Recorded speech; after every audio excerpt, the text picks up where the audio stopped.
আমরা যেগুলো দেখতে চাই না এগুলো আমাদেরকে দেখতে হয়।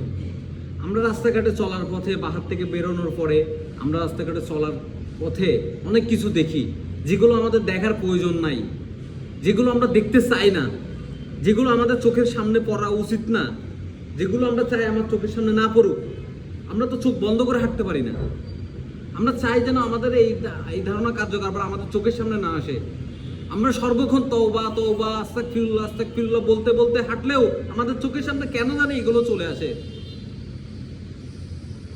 কেন জানি চলে আসে, কেন জানি এই ধারণা কার্যকর আমরা চোখের সামনে ঘটে যায়, কেন জানি চলে আসে, বারবার করে চলে আসে। আমরা আসলে পারি না এগুলো আড়াল করে যেতে। আমরা কি চোখ বন্ধ করে আসবো, চোখ বন্ধ করে হাঁটবো?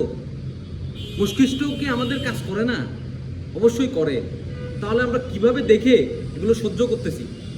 আমাদের চোখের সামনে এমনও কার্যকরবার ঘটতেছে, এমনও মানুষ আসতেছে সামনে যেগুলো আমরা দেখে সহ্য করতে পারতেছি না, যেগুলো আমরা দেখতে চাই না। আমরা এই ধরনের কালচার আমরা চাই না। হ্যাঁ, আপনি বলবেন যে তুমি চোখ বন্ধ করে থাকো। চোখ বন্ধ করে কি আপনাকে রাস্তা হাঁটা সম্ভব, চলা সম্ভব? কতক্ষণ আপনি চোখ বন্ধ করে থাকবেন? কতক্ষণ আপনি না দেখবেন?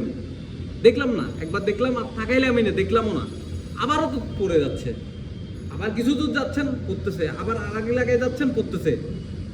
এই ধারণার কার্যকারবার কেন হচ্ছে, কেন করতেছে? মানুষের মন মানসিকতা কোথায় চলে গেছে? এরা যাবে না একদিন? এদেরকে হিসাব দিতে হবে না একদিন? তো তাহলে এরা এই ধরনের কাজ কেন করতেছে? আপনি নিজের ঘরটাকে রাস্তা মনে করতে পারবেন না, রাস্তাটাকে আপনি নিজের ঘর মনে করতে পারবেন না, কখনোই মনে করতে পারবেন না। আপনি নিজের ঘরটাকে নিজের ঘরের মতো মনে করেন, রাস্তাটার মতো মনে করে রাস্তাটা চলাফেরা করেন। আসেন ভাই বোন, আপনারা এভাবে দেখে শুনে বুঝে শুনে চলাফেরা করেন। আপনারা যানবাহনটাকে নিজের ঘর মনে করিয়েন না, নিজের রাস্তাটা নিজের ঘরের ড্রয়িং রুম মনে করিয়েন না। আশা করি আপনারা বুঝবেন, আশা করি আপনারা এইভাবেই চলবেন।